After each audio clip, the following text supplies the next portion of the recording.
Kisah Nabi Zakaria alaihissalam dan Nabi Yahya alaihissalam. Nabi Zakaria, ayahnya Nabi Yahya. Nabi Zakaria, ayahnya Nabi Yahya sadar dan mengetahui bahwa anggota-anggota keluarganya, saudara-saudaranya, sepupu-sepupunya dan anak-anak saudaranya adalah orang-orang jahat Bani Israel yang tidak segan-segan melanggar hukum-hukum agama dan berbuat maksiat, disebabkan iman dan rasa keagamaan mereka belum meresap betul di dalam hati mereka. Sehingga dengan mudah mereka tergoda dan terjerumus ke dalam lembah kemungkaran dan kemaksiatan. Ia khawatir bila ajalnya tiba dan meninggalkan mereka tanpa seorang waris yang dapat melanjutkan pimpinannya atas kaumnya.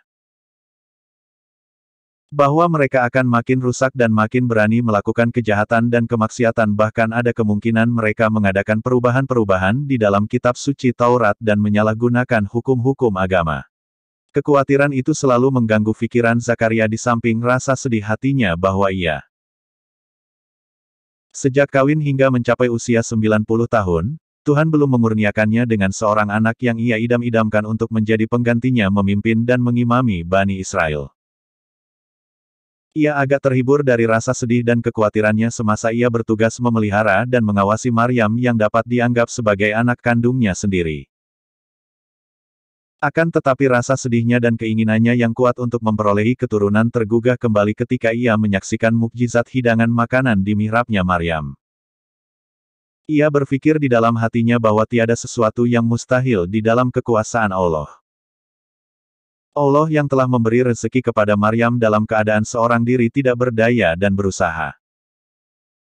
Dia pula berkuasa memberinya keturunan bila dia kehendaki walaupun usianya sudah lanjut dan rambutnya sudah penuh uban.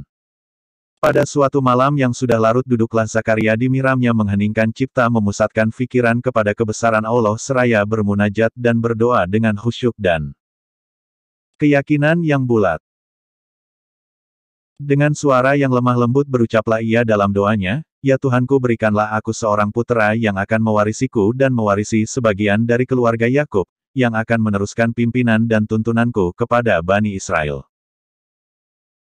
Aku khawatir bahwa sepeninggalanku nanti anggota-anggota keluargaku akan rusak kembali akidah dan imannya bila aku tinggalkan mati tanpa seorang pemimpin yang akan menggantikan aku. Ya Tuhanku,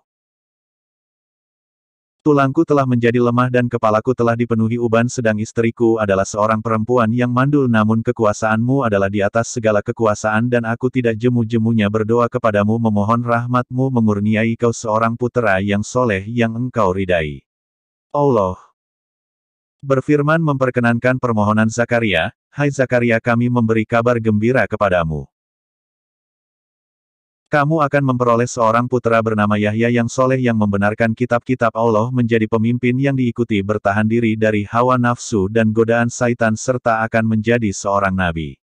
Berkata Zakaria, "Ya Tuhanku, bagaimana aku akan memperolehi anak sedangkan istri adalah seorang perempuan yang mandul dan aku sendiri sudah lanjut usianya?" Allah menjawab dengan firman-Nya, "Demikian itu adalah suatu hal yang mudah bagiku. Tidakkah aku telah ciptakan engkau padahal engkau di waktu itu belum ada sama sekali?" Berkata Zakaria, "Ya Tuhanku, berilah aku akan suatu tanda bahwa istri aku telah mengandung." Allah berfirman, "Tandanya bagimu bahwa engkau tidak dapat berkata-kata dengan manusia selama 3 hari berturut-turut kecuali dengan isyarat. Dan sebutlah namaku sebanyak-banyaknya serta bertasbihlah di waktu petang dan pagi hari." Nabi Yahya bin Zakaria a.s. Tidak banyak dikisahkan oleh Al-Quran kecuali bahwa ia diberi ilmu dan hikmah selagi ia masih kanak-kanak dan bahwa ia seorang putera yang berbakti kepada kedua orang tuanya dan bukanlah orang yang sombong durhaka. Ia terkenal cerdik pandai, berpikiran tajam sejak ia berusia muda, sangat tekun beribadah yang dilakukan siang dan malam sehingga berpengaruh kepada kesehatan badannya dan menjadikannya kurus kering. Wajahnya pucat dan matanya cekung. Ia dikenal oleh kaumnya sebagai orang alim menguasai soal-soal keagamaan, hafal kitab Taurat, sehingga ia menjadi tempat bertanya tentang hukum-hukum agama.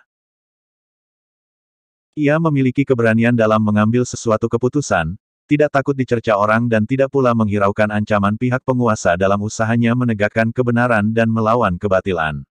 Ia selalu menganjurkan orang-orang yang telah berdosa agar bertaubat dari dosanya.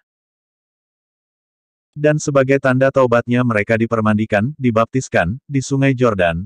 Kebiasaan mana hingga kini berlaku di kalangan orang-orang Kristian dan karena Nabi Yahya adalah orang pertama yang mengadakan upacara itu. Maka ia dijuluki, Yahya Pembaptis. Dikisahkan bahwa Herodus penguasa Palestina pada waktu itu mencintai anak saudaranya sendiri bernama Herodia, seorang gadis yang cantik, ayu, bertubuh lampai dan ramping dan berhasrat ingin mengawininya. Sang gadis beserta ibunya dan seluruh anggota keluarga menyetujui rencana perkawinan itu. Namun Nabi Yahya menentangnya dan mengeluarkan fatwa bahwa perkawinan itu tidak boleh dilaksanakan karena bertentangan dengan syariat Musa yang mengharamkan seorang mengawini anak saudaranya sendiri. Berita rencana perkawinan Herodus dan Herodia serta fatwa Nabi Yahya yang melarangnya tersiar di seluruh pelosok kota dan menjadi pembicaraan orang di segala tempat di mana orang berkumpul. Herodia si gadis cantik calon istri itu merasa sedih bercampur marah terhadap Nabi Yahya yang telah mengeluarkan fatwa mengharamkan perkawinannya dengan bapak saudaranya sendiri. Fatwa mana telah membawa reaksi dan pendapat di kalangan masyarakat yang luas.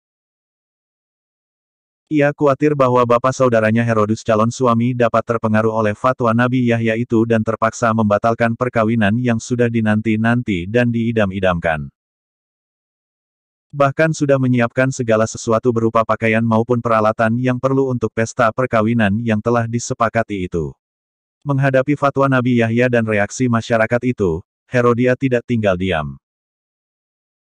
Ia berusaha dengan bersenjatakan kecantikan dan parasnya yang ayu itu mempengaruhi bapak saudaranya calon suaminya agar rencana perkawinan dilaksanakan menurut rencana. Dengan merias diri dan berpakaian yang merangsang, ia pergi mengunjungi bapak saudaranya Herodus yang sedang dilanda mabuk asmara. Bertanya Herodus kepada anak saudaranya calon istrinya yang nampak lebih cantik daripada biasa, "Hai manisku, apakah yang dapat aku berbuat untukmu? Katakanlah aku akan patuhi segala permintaanmu." Kedatanganmu kemari pada saat ini tentu didorong oleh sesuatu hajat yang mendesak yang ingin engkau sampaikan kepadaku. Sampaikanlah kepadaku tanpa ragu-ragu. Hai sayangku, aku sedia melayani segala keperluan dan keinginanmu. Herodia menjawab, bila Tuan Raja berkenan, maka aku hanya mempunyai satu permintaan yang mendorongku datang mengunjungi tuanku pada saat ini. Permintaanku yang tunggal itu ialah kepala Yahya bin Zakaria orang yang telah mengacau rencana kita dan mencemarkan nama baik Tuan Raja dan namaku sekeluarga di segala tempat dan penjuru. Supaya dia dipenggal kepalanya. Alangkah puasnya hatiku dan besarnya terima kasihku. Bila tuanku berkenan meluluskan permintaanku ini. Herodus yang sudah tergila-gila dan tertawan hatinya oleh kecantikan dan keelokan Herodia tidak berkulik menghadapi permintaan calon istrinya itu dan tidak dapat berbuat selain tunduk kepada kehendaknya dengan mengabaikan suara hati nuraninya dan panggilan akal sehatnya. Demikianlah maka tiada berapa lama dibawalah kepala Yahya bin Zakaria berlumuran darah dan diletakkannya di depan kesayangannya Herodia yang tersenyum tanda gembira dan puas hati bahwa hasratnya membalas dendam terhadap Yahya telah terpenuhi dan rintangan utama yang akan menghalangi rencana perkawinannya telah tersingkirkan, walaupun perbuatannya itu menurunkan laknat Tuhan atas dirinya, diri rajanya dan Bani Israel seluruhnya. Cerita tentang Zakaria dan Yahya terurai di atas dikisahkan oleh Al-Quran, Surah Maryam ayat 2 hingga ayat 15. Surah Ali Imran ayat 38 hingga ayat 41 dan Surah Al-Anbiya, ayat 89 hingga ayat 90.